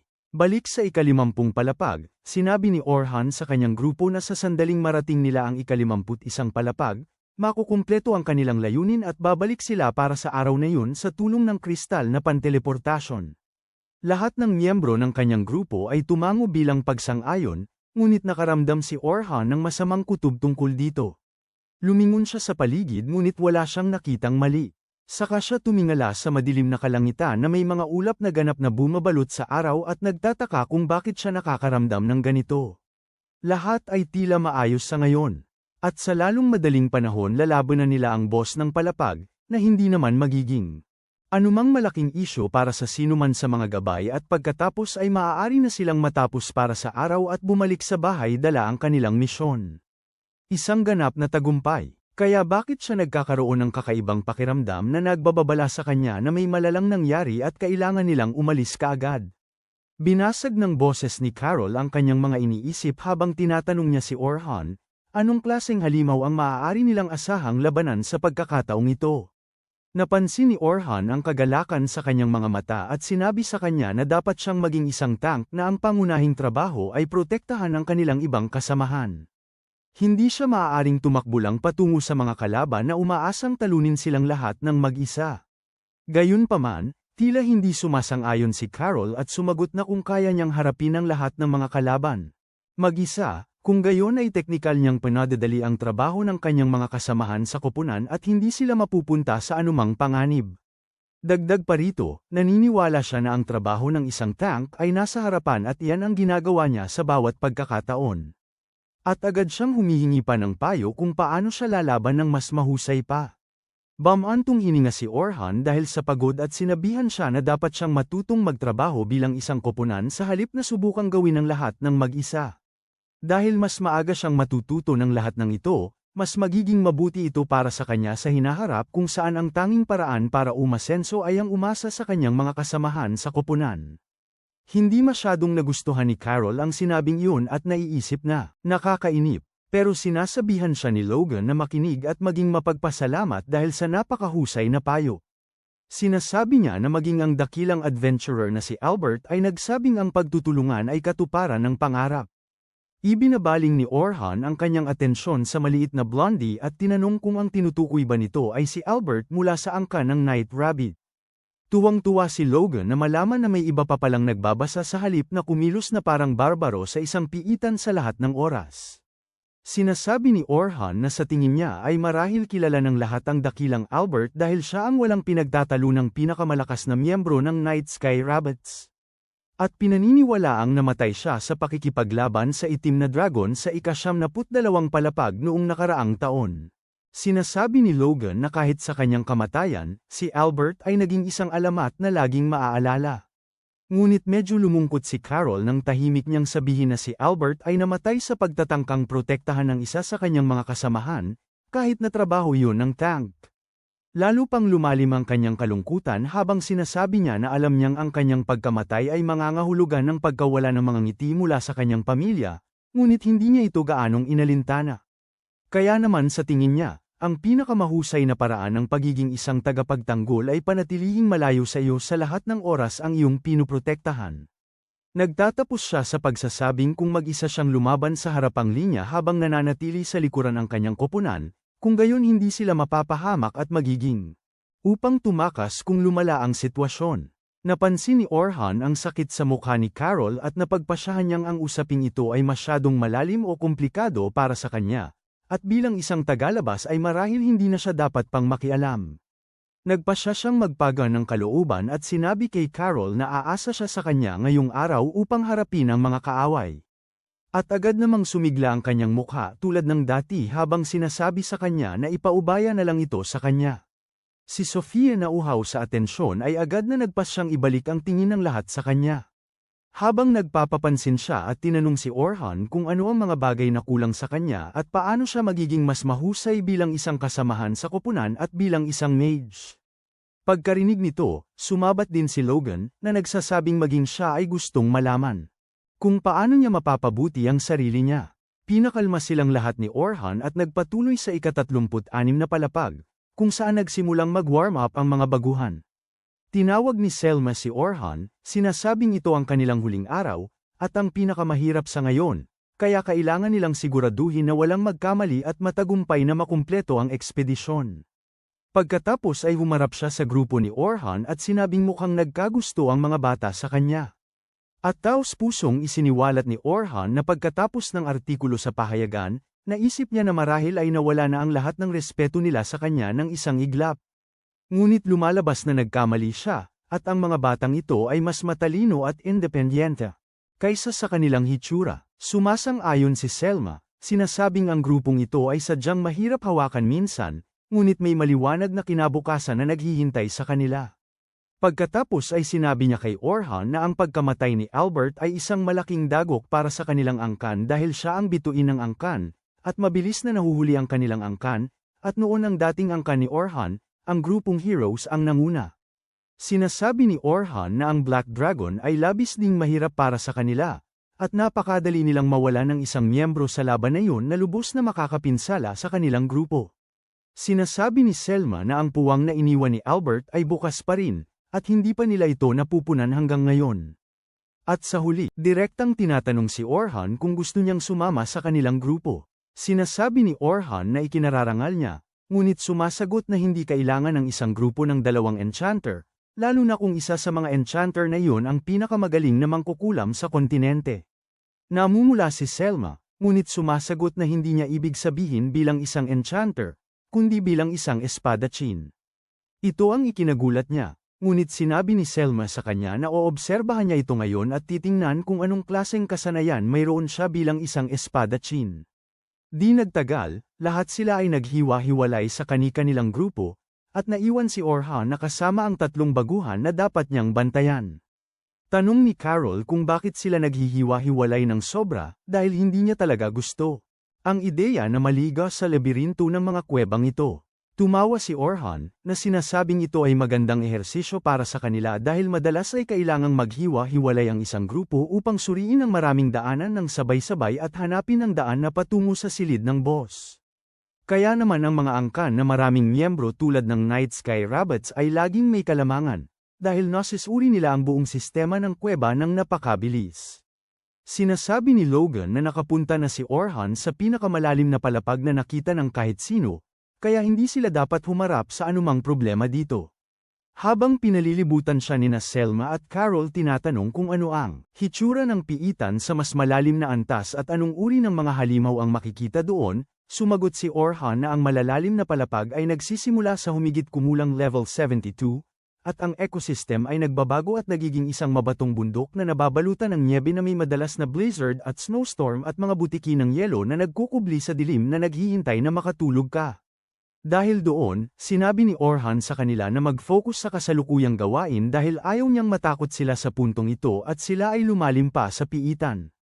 Tila walang laman ang buong yungib, na nagpaparamdam na ito ay nakakapanindig balahibo at sinabi ni Logan na wala pa silang nakitang kahit isang halimaw sa palapag na ito. Humarap siya kay Orhan at tinanong kung ang ika-40 palapag ay kadalasang ganito. Iling ni Orhan ang kanyang ulo, habang humihigpit ang buhol sa kanyang sikmura habang nagtataka kung tama ba ang kanyang kutob at mayroon ngang labis na mali sa piitan ngayon. Nagsimulang magingay si Carol tungkol sa pagnanais niyang lumaban na ng mga halimaw, nang mula sa likod ng isa sa mga bato ay lumabas ang isang asul na duwende. Labis ang kagalakan ni Carol na makakita sa wakas ng halimaw at agad niya itong sinugod ng walang pag-aalinlangan. Sinubukan ni Orhan na pigilan si Carol, ngunit hindi na ito mapigilan, kaya mabilis niyang ginamit ang kanyang debuff na pampababa ng liksi upang bawasan ang bilis ng duwende na tumutulong kay Carol na matalo siya sa isang mabilis na atake. Nagsimula siyang magdiwang, ngunit sinabi ni Orhan sa kanya na huwag sumugod sa mga kalaban ng walang pag-iisip. Sinabi niya na ang mga asul na duwende ay talagang mabilis at malakas at maaaring napahamak siya, na magtutulak kina Logan at Sofia na lumayo sa kanilang pwesto at ilalagay din sila sa panganib. Kinilala ni Carol ang kanyang pagkakamali kaya upang mapagan ang sitwasyon, nagpa siya si Orhan na turuan siya ng estilo ng aktibong pagtatanggol at ipinaliwanag na kailangan niyang tumuon sa mga galaw ng kalaban at umatake sa tamang pagkakataon, na siyang bago pa man sila makapagpakawala ng sarili nilang atake.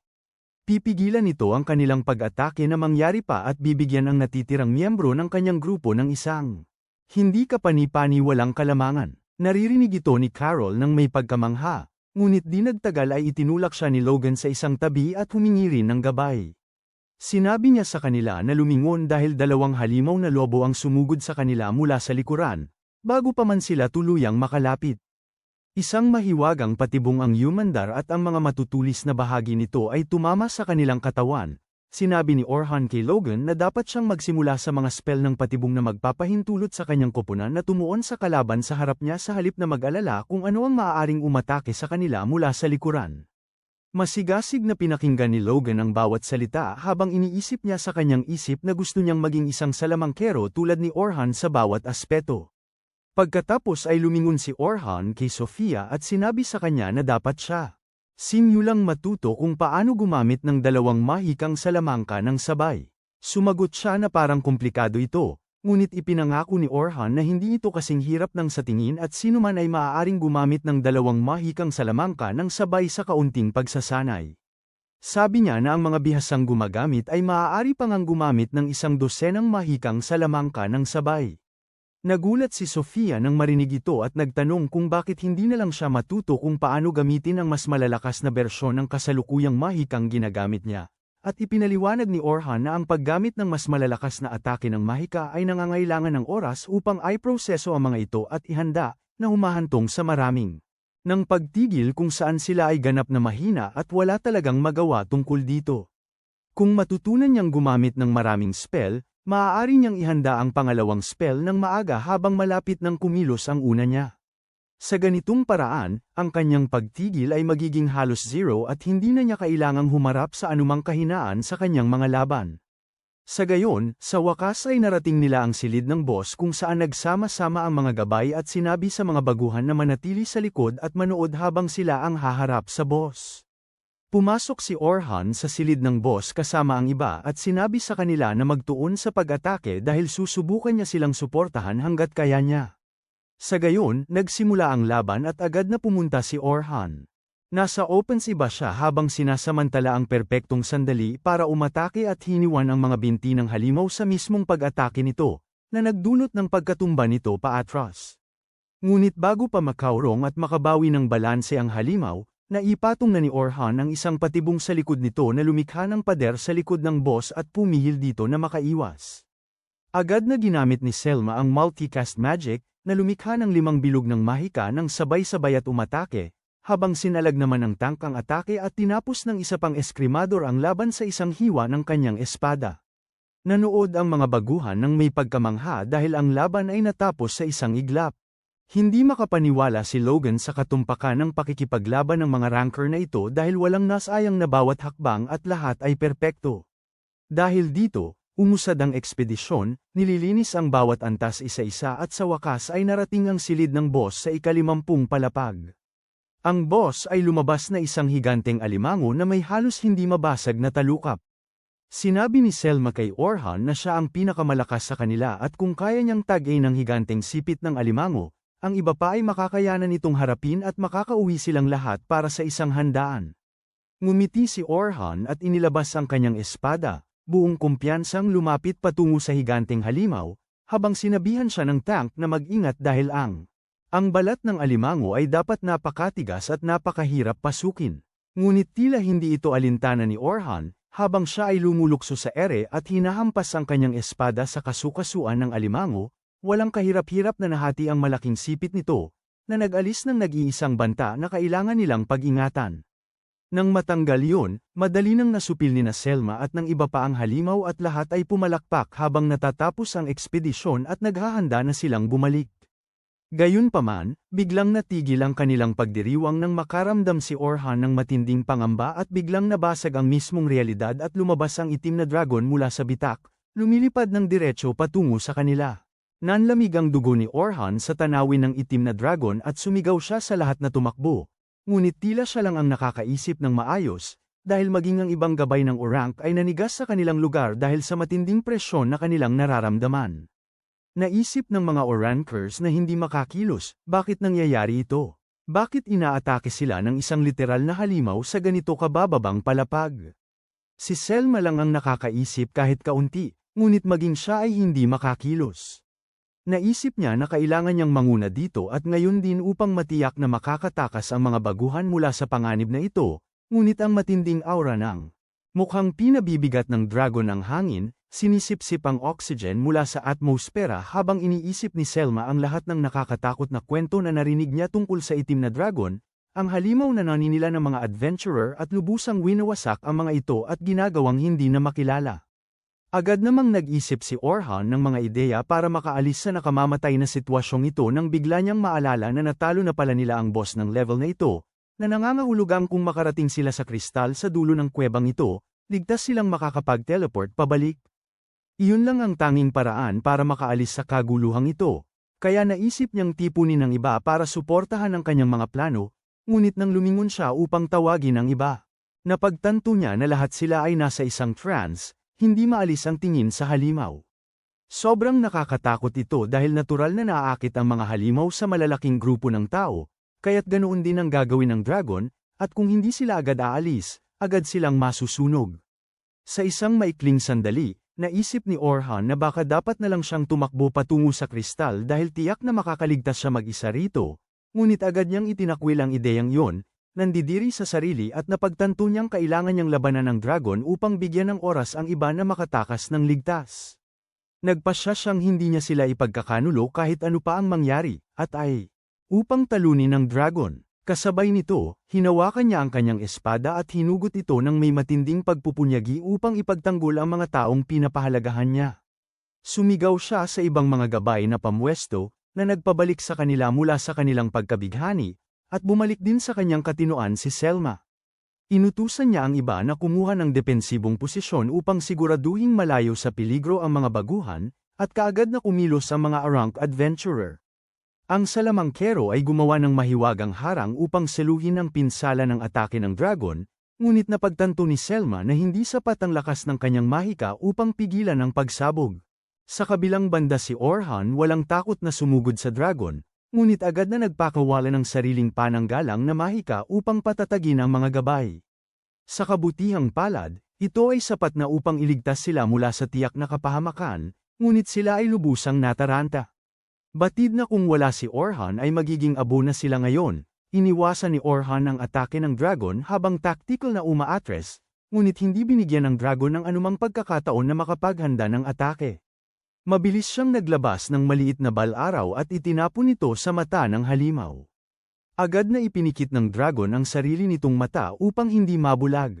Ngunit bahagi lang yun ng plano ni Orhan, habang ginagamit niya ang sandaling iyon para tumalon patungo sa dragon. Nilalayon niyang tuluyang matalo ito sa isang taga lamang ng kanyang espada. Ang taga ay lumikha ng napakalakas na pagsabog na nagpakalat ng alikabok at usok sa buong kuweba, na nagpahula sa mga gabay na baka natalo na niya ang halimaw. Ngunit mas alam ni Orhan kaysa roon at nananatili siyang nakabantay. Habang nawawala ang alikabok, muling bumangon ang dragon na may sigaw ng galit, ngunit lubusang walang pinsala. Inutusan ni Orhan ang mga gabay na protektahan ang mga baguhan sa lahat ng panig at tiyaking walang sinuman sa kanila ang masaktan sa anumang paraan. Habang siya, ginagambala ang dragon, tila hindi sigurado si Selma sa sitwasyon, ngunit ngumiti si Orhan at sinabi sa kanyang huwag mag-alala dahil may plano siya para harapin ang sitwasyong ito. Sinabi niya sa mga baguhan na kumapit lang at kaagad siyang sumugod patungo sa dragon, na agad naghanda ng maapoy nitong hininga at inatake si Orhan na umilag sa mga tama at nagsimulang umikot-ikot sa paligid ng halimaw, sinisikap itong gambalain sa abot ng kanyang makakaya. Namangha si Selma at ang iba pa sa kasanayan at katapangan ni Orhan, lalo pat nagpasya siyang harapin ang dragon ng mag-isa. Tinanong ni Selma ang kanyang sarili, nagtataka kung tama ba ang desisyong hayaang si Orhan lamang ang humarap sa nakamamatay na halimaw na iyon, ang halimaw ding pumatay sa magiting na bayaning si Albert. Napagtanto niyang labis na niya itong pinapahalagahan kay Orhan sa puntong ito at guguho siya kung may mangyari rito. Ngunit lubos na nakatutok si Orhan habang umiilag sa sunod-sunod na atake at nagawa pa niyang maibalik ang isa sa mga atake ng dragon. Direktang ibinalik yon, lalo pang nagpagalit sa madilim na halimaw, gulat na gulat sina Logan at Sofia na makita ang mahika ng pagsasalamin dahil wala pa silang nakitang ganoon dati. Totoo nga yun dahil kahit hindi kayang gawin yon ng mga pinakamagagaling na salamangkero sa mundo dahil ang salamangkang pananalamin ay isa sa mga orihinal na salamangka ni Orhan sa kanyang arsenal, na nagpapabalik ng anumang atake ng mahika sa sumasalakay ng doble ang lakas. Gayunpaman, sa kanyang inis, napakatigas ng kaliskis ng dragon kaya kahit matapos matanggap ang ganoong napakalakas na buga ng apoy, nananatili pa rin itong nakatayo, ganap na walang pinsala. Napagtanto niya na wala nang natitirang opsyon at kailangan na niyang sumugal ngayon. Mabilis siyang gumamit ng pampalakas ng katayuan na maramihan, lumilikha ng 6 na bilog ng mahika nang sabay-sabay at pinapalakas ang kanyang potensyal. Humanga si Selma nang makita ito dahil, kahit ang matataas na antas ng mga mage ay nahihirapan sa paggamit ng multicast para sa higit sa 3 magic circle, ngunit si Orhan ay nakagamit ng 6 nang walang kahirap-hirap. Nagtataka siya kung dapat ba siyang tumulong dahil kahit matapos niyang palakasin ang sarili niyang mga stats, hindi pa rin magiging sapat ang lakas ni Orhan para harapin ang halimaw. Bago pa siya makapagdesisyon, gumamit si Orhan ng pangalawang all-stat boost spell sa kanyang sarili, bago pa gumamit ng isa pang boost.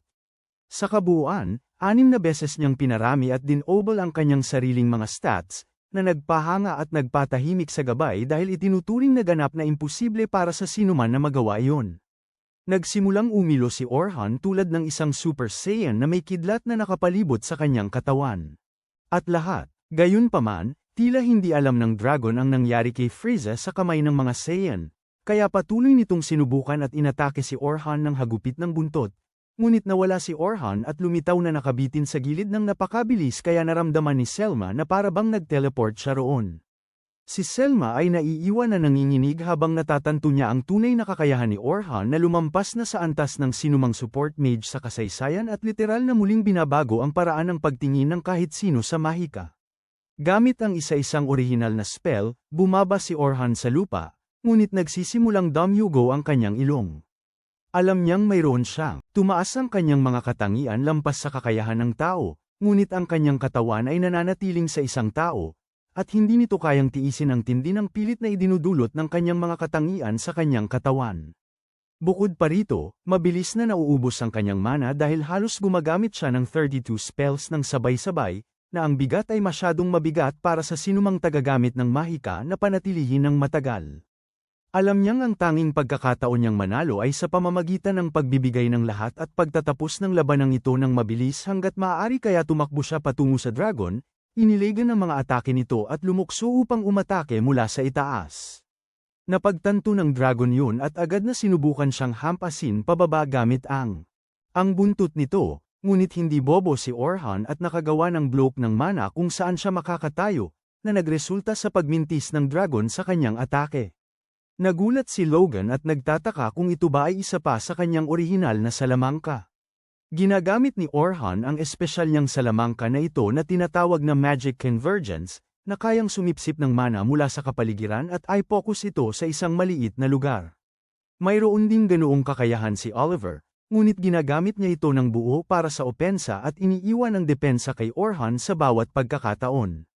Muli siyang sumugod sa dragon at pinatalas pa ang kanyang espada bago hiwain muli ang dragon. Sa pagkakataong ito, nagtagumpay siya at nagawang makapagbigay ng matinding hataw sa leeg ng dragon, tumagos sa makapal nitong baluti at nakapinsala sa katawan sa ilalim ng lahat ng kaliskis.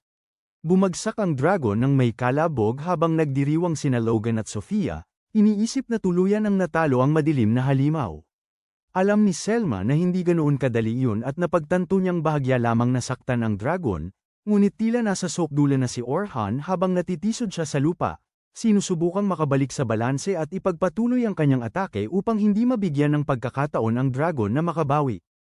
Gusto niyang sumama at tulungan si Orhan, ngunit alam niyang maging ang pinakamalakas na miyembro ng kanilang angkan, nang magkakasama, ay hindi man lang nakatama sa dragon, kaya ano pa ang magagawa niya? Muling bumangon ang dragon at ginamit ang nagniningas nitong hininga para lumayo ng kaunti kay Orhan bago nito kinalap ang maraming maitim na mahika sa paligid nito, at pinakawalan ng sunod-sunod na mahiwagang sibat kay Orhan, na sinubukang gamitin ang bilis niya upang iwasan ang karamihan sa mga ito. Iniisip ni Orhan ang mga araw na makulay at masaya ang lahat. Nang maglaro siya sa mga kalsada kasama si Oliver nang walang anumang inaalala sa mundo, ngunit isang araw, nagbago ang lahat. Nang salakayin ng ilang bandido ang kanilang nayon at winasak lahat ng kanilang minamahal, sila ay naiwang walang magawa at tanging pag-iyak lamang ang nagawa sa kanilang sitwasyon habang nasusunog ang mundo sa kanilang paligid. Kinabukasan, inilibing nila ang bawat taong makita nila, at silang dalawa ay nangako na magpapalakas araw-araw at marating ang punto kung saan mapoprotektahan nila ang mga tao at bagay na mahalaga sa kanila, upang walang sinuman o anumang makakakuha sa kanila muli. Ginagamit ni Orhan ang kanyang mga alaala upang palakasin siya habang siya ay lumalakad palabas ng alikabok diretso patungo sa dragon, tumatangging sumuko sa harap ng tiyak na kamatayan. Nagsimulang maghanda ang dragon ng pinakamalakas nitong atake, na nakapatay na ng napakaraming adventurer hanggang ngayon kaya itinuturing itong na parang mismong kamatayan sa katauhan. Naghahanda si Orhan, at habang pinapakawalan ng dragon ang mga mahiwagang sibat patungo sa kanya, siya ay umilag at lumihis sa pagitan ng mga ito habang halos dumaplis lang ang sibat, ngunit patuloy siyang sumusugod at nagpakawala ng bolang apoy na mahika bilang panlinlang bago subukang saksakin ang ulo ng dragon. Sa kanyang pagkasindak, nabigo ang pagtama ng espada dahil tumigas ang kaliskis ng dragon na parang hindi masisirang kalasag. Mabilis siyang umatras at umilag sa karamihan ng mga mahiwagang sibat bago gumawa ng pader sa harap niya upang protektahan ang sarili.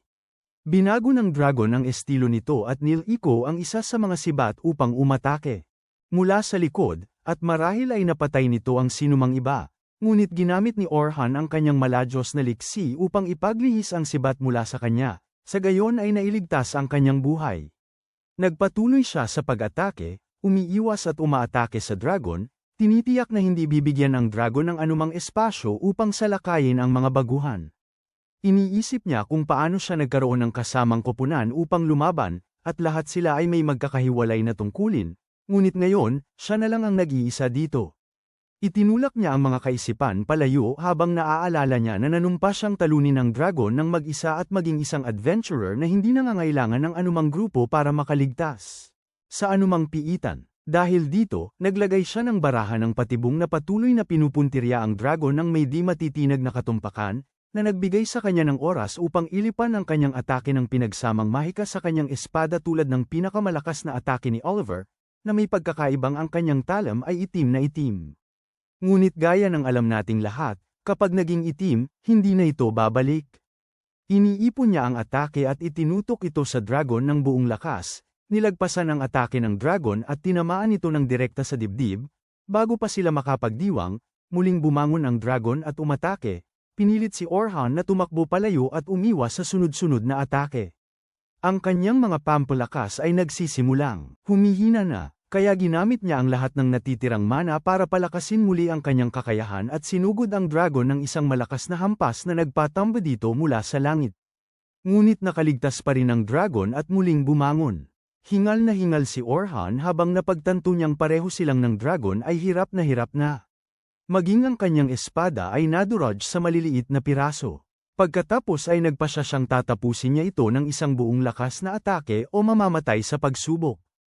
Nagpatawag siya ng isang madilim na butas sa harap niya at pinagsama-sama ang lahat ng enerhiya sa paligid nila upang bumuo ng isang napakatutok na espada ng enerhiya na kanyang hinawakan ng dalawang kamay at naghanda na upang lumaban. Agad na pinakawalan ng dragon ang mga sibat na mahika patungo kay Orhan, ngunit ginamit ni Orhan ang huling lakas na natitira sa kanya upang umiwas sa lahat ng atake, habang gumagamit ng pambarang at pananalamang mahika upang lituhin ang dragon. Sa huli, tinulak niya ang sarili mula sa isa sa mga mahikang pananalamin at lumipad patungo sa dragon, gamit ang pinakamakapangyarihang atake niya upang tamaan ang ulo ng dragon, lumikha ng isang malaking pagsabog na bumalat sa lahat sa alikabok. Kapag humupa ang alikabok, nakita ni Selma si Orhan na humihingal habang nakasandal sa espada, hindi niya namamalaya na kakagawa lang niya ng kasaysayan sa pagiging ang unang tao na kailanman nakatalo sa itim na dragon,